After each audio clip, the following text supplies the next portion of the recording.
Manic Digital. Hi, I'm Charlie, and I don't know what I'm doing. And you guys, we are so back. I've kind of been MIA. Well, this podcast has been MIA for like 4 weeks, nearly 5. Um, well, by the time you're watching this, it'll be 5 weeks. But I just got back from a family holiday over in UK, or yeah, UK and Paris. We kind of traveled around there, which was really fun, but it had to come to an end. We were there for like 4 weeks, which is just crazy. But yeah, I'm very happy to be back. As much as I would love to be there again, be in the hot sunny weather, I'm back in the winter weather, which is a bit interesting to get used to. Anyway, this podcast is back for now. I kind of had a few episodes planned. I actually filmed an episode with my sister, but that did not go to plan. The audio did not record, which was quite sad. But it's fine. We'll just move on, and it's all right. This episode is going to be interesting. You heard the title right. This is the story time about how my family was stranded in London. You heard the title right. This is a story time about how my family was stranded in London. I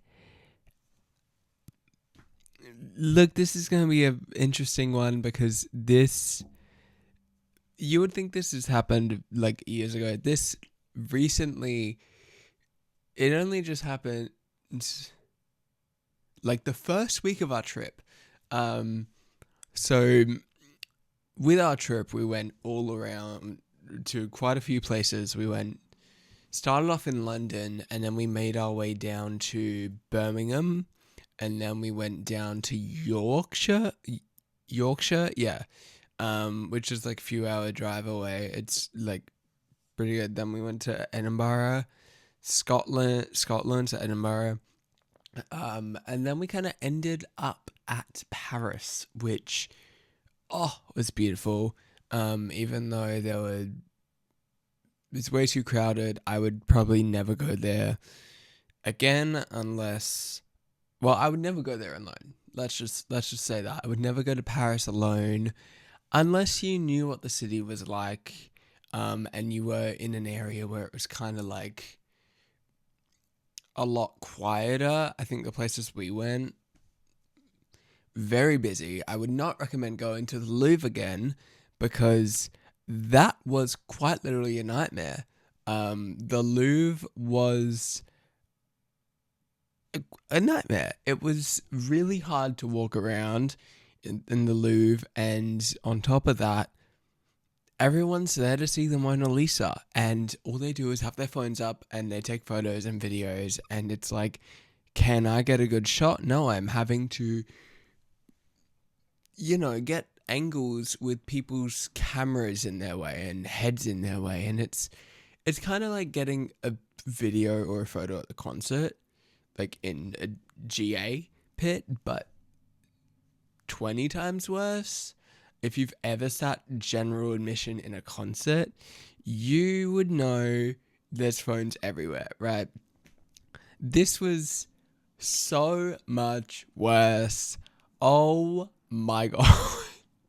You couldn't even walk around in the Louvre. Like, me and my family split up because my mum and dad wanted to see some things. And then me and my sister were like, all right, we only had 2 hours, because then we went to the Eiffel Tower, but we were like, all right, well, we can skip a few things because, there's certain things in the Louvre that doesn't interest my sister and I, like it would for most people. We're just not into that sort of art, right? So we were able to like skip through a few sections, which was good. But when it came to, I don't know, like there was just one half. It was just so busy. I don't know why it was on this sort of day. It was just insanely busy, and you couldn't get around without having to like wait for people to walk through, or having to, without losing someone. So like I was constantly behind my sister, and like I couldn't even just be like, hey, hold on, because there were people trying to push through, and it was not great. If I can find some photos, if you're watching this, I'll insert some bits of Louve looked like. It was beautiful, but I would never go there again, and that is because of it's so crowded, and like you would need to get there insanely early. You would need to like be there for when it opens, so then you can like walk around and actually have time to when it's like kind of quiet. Otherwise it's like mayhem. Even like, okay, so there's a metro line that kind of goes, that stops right at Louve, and there's like a entrance that has like boutiques and that, and then you go further in and it's like the entrance to the Louve. But even the entrance to Louve was a shit show. I wish I had a photo of how crazy it was. It was genuinely like insane. It was like a stampede. It was terrifying. It was like, I'm not gonna make it out of here. And to make things worse, it was a really hot day. It was like a heat wave. Literally, I think we were in London and Paris at like kind of the wrong times. Sorry.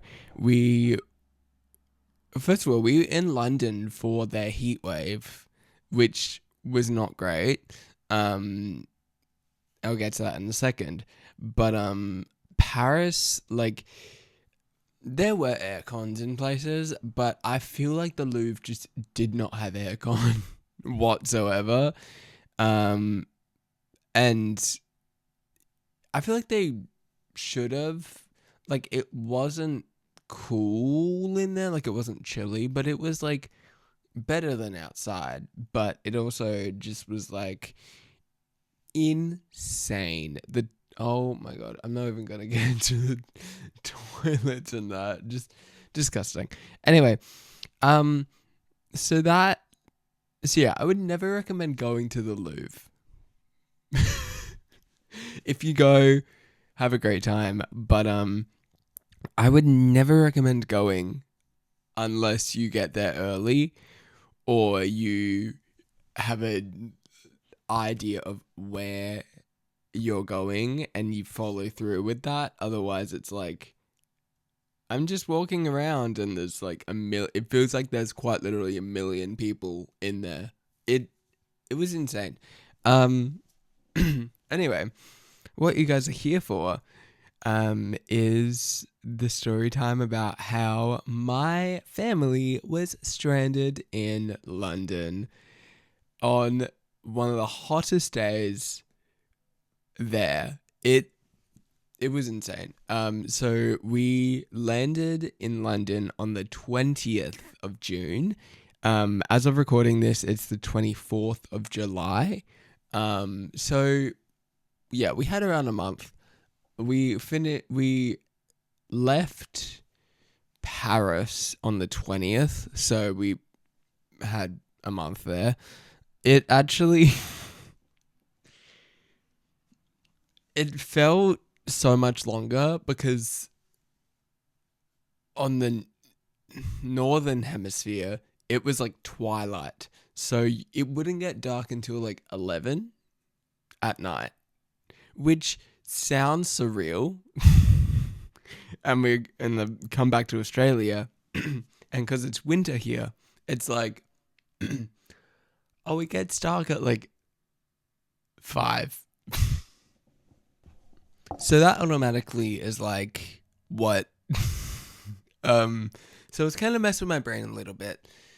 But it was so hot in London, and you would think, being Australian, we would be able to take it. Okay, we have crazy heat, and I was like, oh, we'll be fine. We get like 34 degrees on summer, so at summer in Australia, which is like, if you don't know, it's like, I think is it November to January? I think so, yes. If not, I'm just wrong. But I think it's December to. Anyway, it was so. It felt like it was 50 degrees Celsius. And that is not an understatement. It was so humid in London that it was just insane. So that didn't make it any better for us. But we survived, clearly. Okay, now to the actual story. So, grab a snack, grab a drink, because this might be a long one.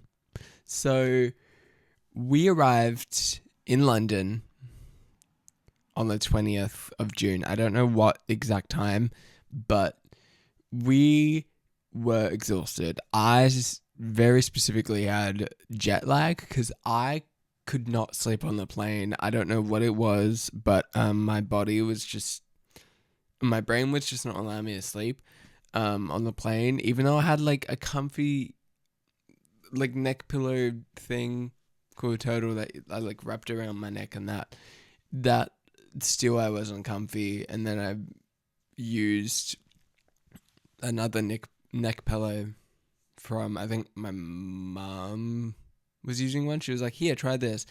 I couldn't go to sleep, so I was like pretty much awake for like the 12-hour flight from Kuala Lumpur to London, which is not great, but you know what, I got over it.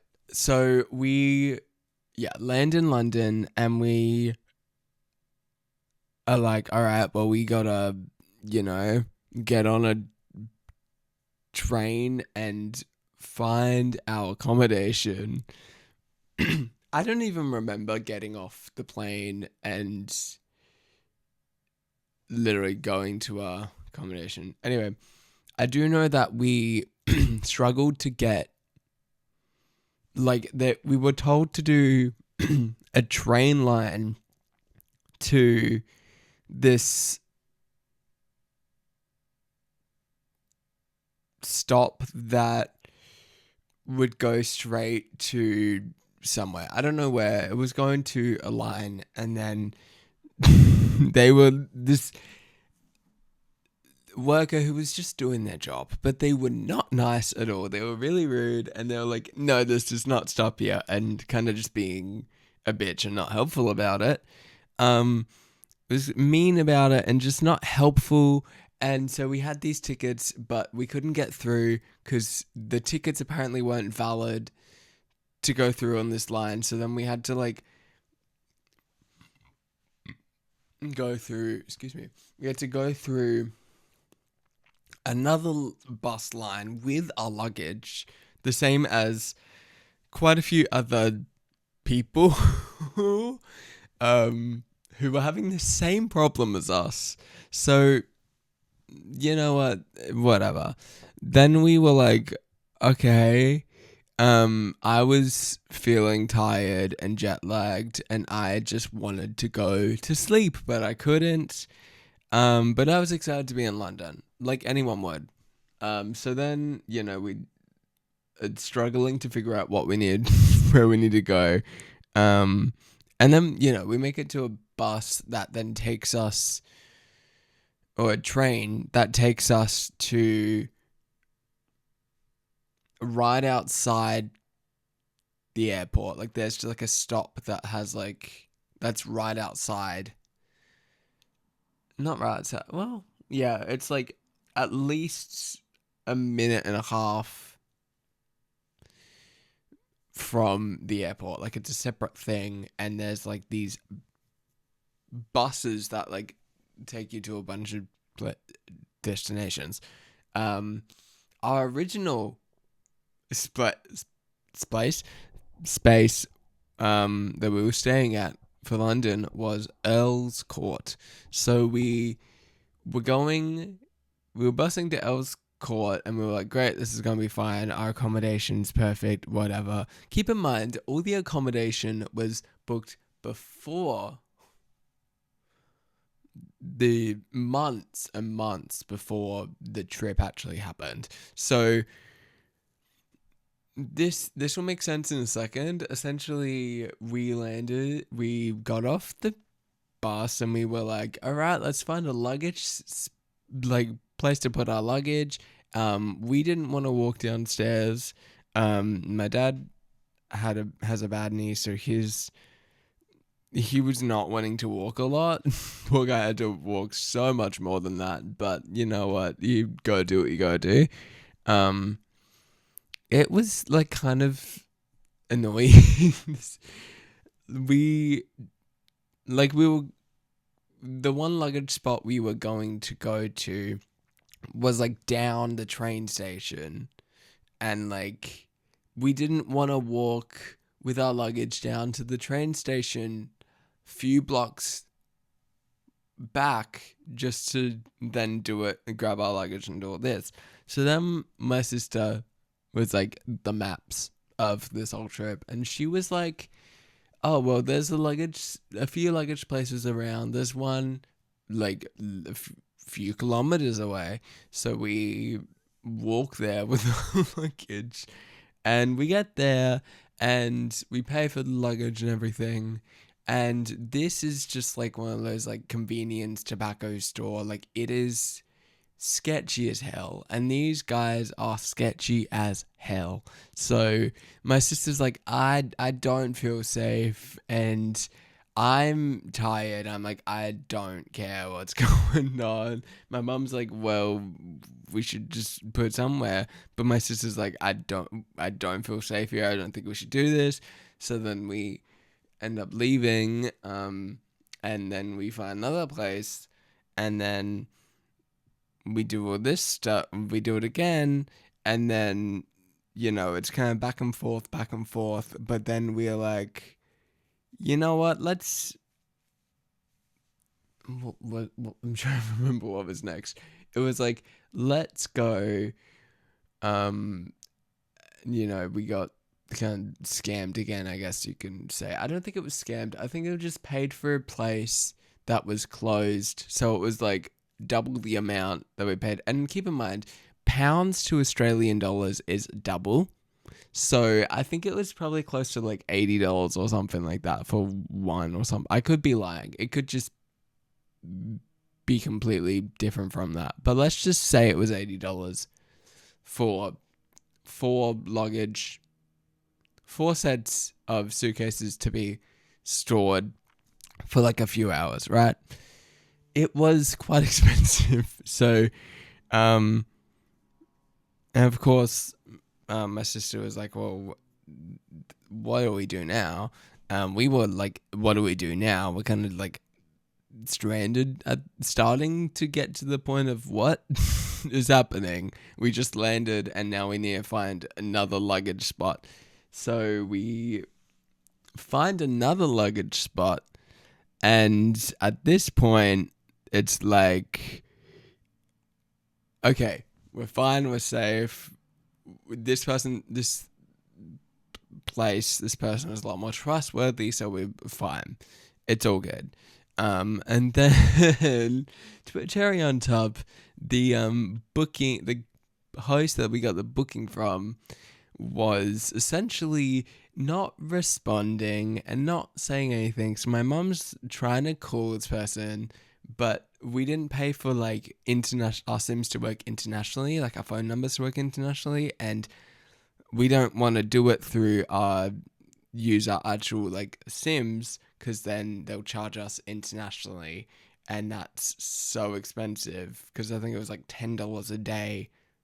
So it would just be way too much for unnecessary data to be used. But there was a few times where my mum was like, well, I have to do this. And this day was like one of the only exceptions because we were going through so much more shit this day. We essentially, can't get a hold of this host, even though they messaged us a few days before. And it's already kind of a shit show. At this point, we are, calling this person, calling booking.com, and there is literally nothing. So luckily our luggage is stored and it's safe, but we are essentially stranded with no accommodation, right? So then we were like, well, this is where it got me, because it felt like it was 12 in the middle of the day, or like 5 p.m, but it was like 9 a.m. So at this point it was like morning. Our brains were so like confused on what's going on. We thought we were meant to have dinner, but it was breakfast time. That made no sense. Anyway, so we find this like bar that does breakfast, and it wasn't cheap, but we had to eat something. So then while we're sitting down and eating, my sister and my mum go out to try and contact booking.com because we can't get a hold of this host. Then me and my dad get our food. Like, I do full English breakfast because I hadn't had it for like 8 years and I wanted English breakfast. So that aside, that's not important. Me and my dad eat, and then my mum and my sister come back in. They went out for a second because it was bad data in there anyway, and really loud because they were playing music really loud. And then it kind of is interesting. My sister walks in and she starts bawling her eyes out, crying, because not only has she lost probably at least $100 at this point on luggage that she might not be able to get back, but she did, spoiler alert, but she didn't think she would be able to. And we couldn't get accommodation, like a hold of this accommodation. So she was like stressed. She didn't know what to do. And I was like, well, let's just enjoy our food, and hopefully, my mum was like, well, hopefully this person's working and just can't get to their phone, right? So we're like, okay, let's just eat. And then this is like the area of Earls Court where it's like shops, train station, fast food. Like, it's like a interesting selection of shops and that around this area. A lot of tobacco stores as well, which is fun. And then it's kind of confused. Then we walk to this like, oh, hey, souvenir shop. Let's see what they have. And we see that they do bus tours. So after paying $200 for 4 people to do a bus tour, which was great, we were like, okay, let's hope that the accommodation is all great. At this point, it's been a couple hours. I think it's close to 3 p.m. or something like that. It's like getting later in the day. So then we are kind of confused because we still haven't gotten a message from booking.com or from the host of this accommodation. And then it's already kind of like, what do we do? This is like kind of getting close to dinner time at this point. So we are like, well, what do we do? so we grab our luggage, hoping that, okay, the man might meet us there. Like, you don't know. We're just hoping that a man meets us. So we grab our luggage, and we are just like, where's this guy? We are all tired. Our phones don't have battery because we hadn't charged them because we didn't think this was going to happen. Like, the chances of this happening is like quite low. Um, well, kind of low at least. So then we are kind of confused. And then we, um, my mum's like, okay, let's just call booking.com again. And they were like, my mum's like, this man's a no-show. What do we do? We can't get a hold of this person. And they essentially like, okay, we can refund you, or we can, set you up with another accommodation. And of course, we pick another accommodation because we can't be homeless for the night. Like, that's stupid in like scorching hot weather. So we decide. So we are like, okay, well, we have to be on hold for a while, but my mum's phone is like slowly dying, and she has like all the information really about this. She did the phone call and everything. So then me and my dad, I'm essentially like, well, I need to go to the toilet. So my sister and my mum stay to try and figure out this whole booking.com situation, while me and my dad go find the nearest toilet, which is at a McDonald's, which is at least like a 10-minute walk. So not crazy. And then we are then set on a mission to go find a spot to send. Well, we get something, go to the toilet, then we get something to eat, and we then go back to get all our luggage. And so we're like, because at this point we picked up our luggage, but we have nowhere to put our luggage because we don't have a spot to put it. So me and my dad are like trying to find fast food places that have chargers. Meanwhile, our phones are dying and we need to charge our phones. And there's also aircon in like the fast food chain. So we needed, so the next thing I know is me and my dad are trying to find a place where we can charge our phones, and we are lugging like 4 suitcases around this area that I'm kind of scared to be in because who knows who can steal our stuff, So I'm like, what? Well, there's a Burger King. We can sit down and get something to eat and then charge our phones. So we sit down and grab something to eat, but there's no chargers. So that's fun. Anyway, my mum and my sister then come in, and we're all kind of like, what's happening? And there's apparently a new update that Booking.com have decided, hey, we're going to actually,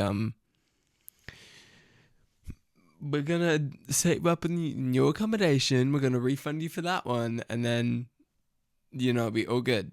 And then it was going to be fun.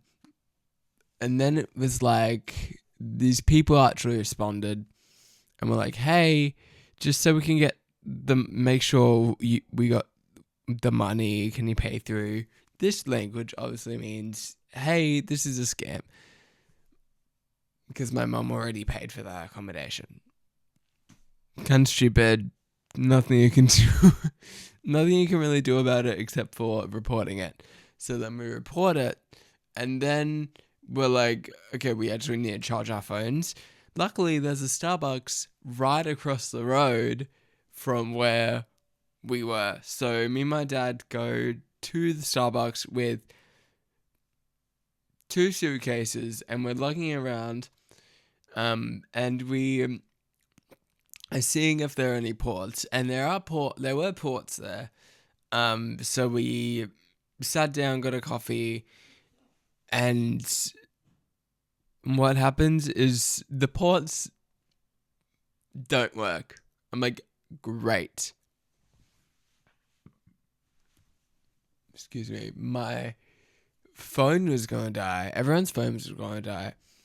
And I had little, like, wireless charging mat in my suitcase. So I was like, oh, I'll grab that out and I'll see if that works. And that doesn't. So I'm like, well, shit, what do I do? Because my watch is also dead. So I'm like, great, what do I do? So that's fun. But at least we can like sit down, get a coffee, and then my sister has wireless chargers, so she was charging my mum's phone because she was ringing Booking.com on her phone, and also trying to manage this accommodation situation. So that was fun, and I was feeling so jet lagged. I was like, felt like I was spinning around. I felt like I was going to be sick. I did not feel great. So then after at least 20 minutes of like sitting there waiting, or what felt like that, I think it was probably 10 minutes, my mum's like, I think we should get sunscreen and that so we can, be ready if we, get burnt, because it's going to be hot. Even though the UV wasn't as strong, or isn't as strong as Australia, we still managed to get burnt because we were out in the sun for that long. So we did.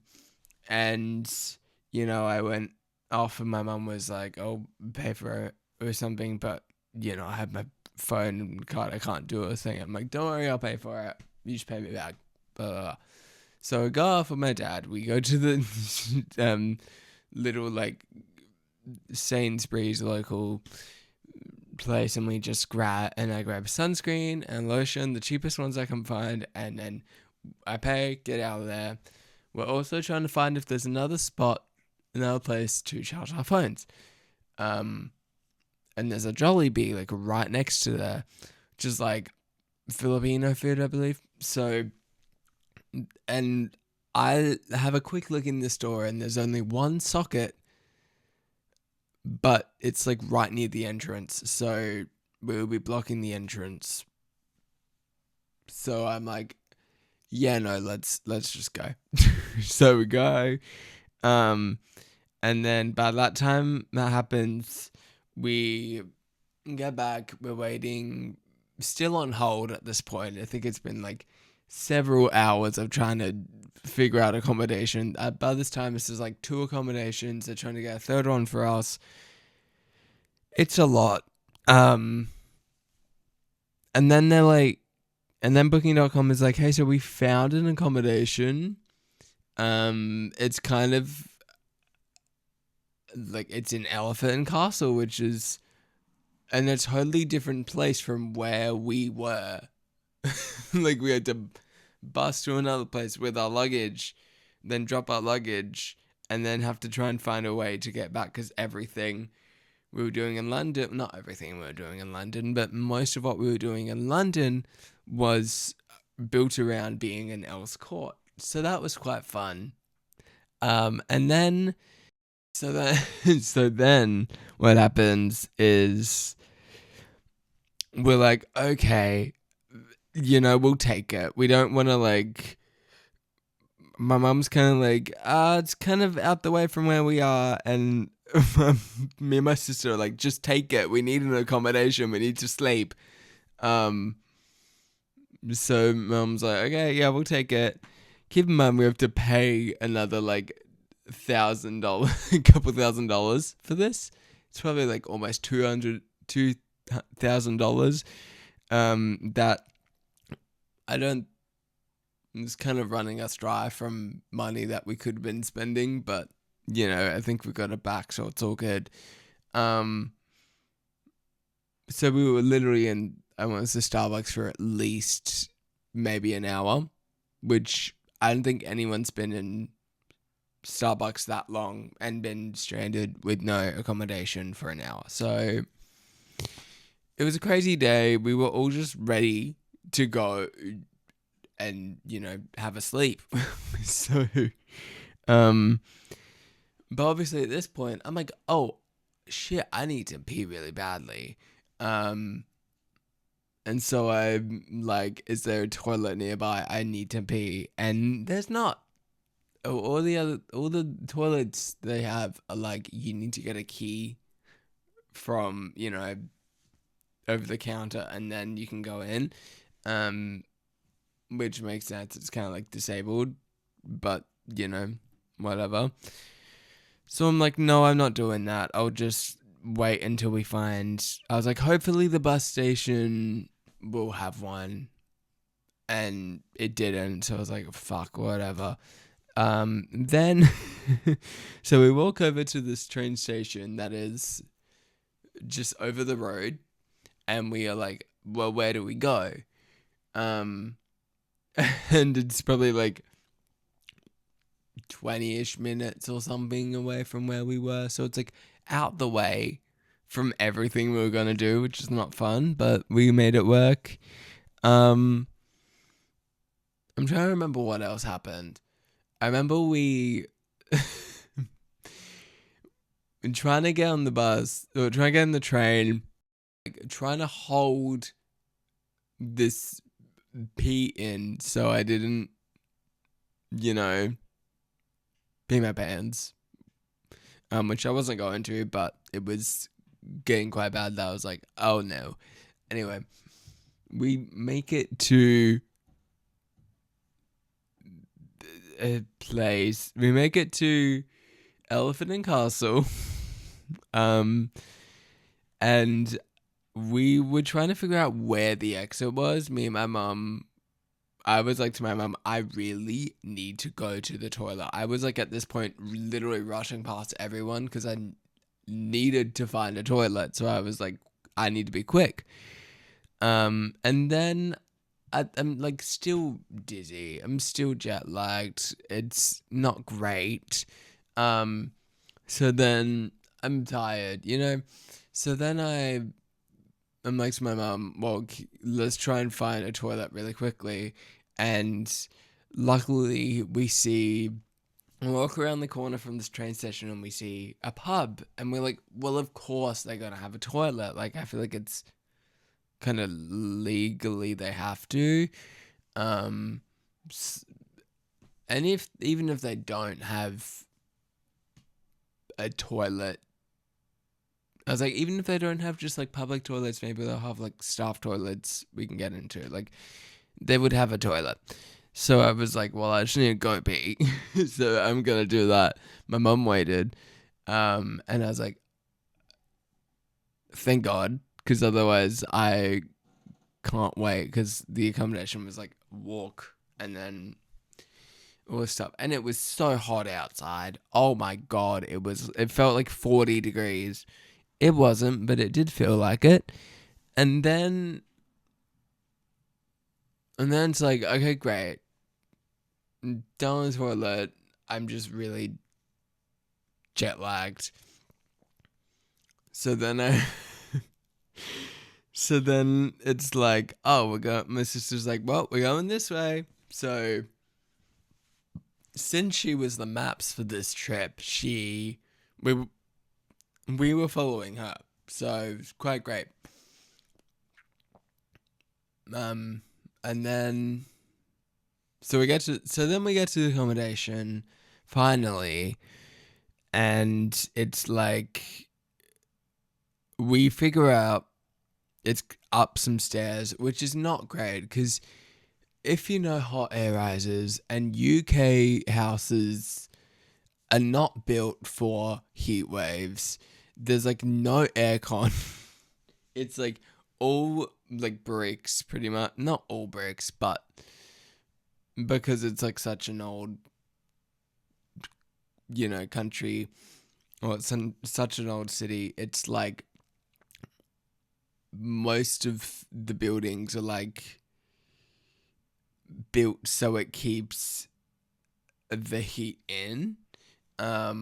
which is not great for heat waves in summer. In the state I was in, I was like, I am not going to be able to walk down these stairs, because I went up just to like check out and tour the place.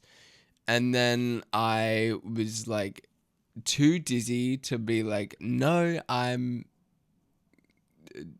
was too dizzy to like walk down the stairs, which really wasn't that much. I was able to do it by the end of the stay, but because I was so jet lagged and I was so tired and I couldn't think properly, I was just like, you know what? No, I can't do this. I'm going to stay on like the bottom floor, like the first floor, which was like where the little kitchenette was and the dining table. So it was like the main area that had this pull-out sofa, which actually was quite comfy. And I remember just laying down and bawling, crying. I was like, I'm so tired. I'm so done with this. It was a long day, and I was just ready to like fall asleep. And so I did. I literally got ready for bed and I laid in bed for a while, and then it was like, and then my mum was like, okay, we're gonna like go down to like, I think there was a Tesco's near us or Sainsbury's near us or something, like a really small one that my mum and sister walked down to and just got something for dinner, like just got sandwich ingredients, because we didn't have money to like go out and eat. Like, we spent all the money on the accommodation. So yeah, that was basically it. So that was the story of how my family ended up stranded in London for a day. It actually felt like, it didn't even feel like a day because of twilight and because we rocked up at like 8 in the morning. It was like, oh, okay. Like, we quite literally spent a whole day trying to figure out the accommodation shit and everything in between. So it felt like the longest day ever. I hope you guys enjoyed this episode, and I will see you guys in next week's episode. Melanie's the guest for next week's episode, and we talk about school. Very exciting.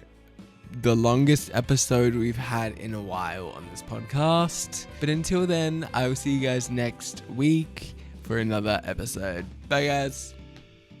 This podcast is a Manic Digital production.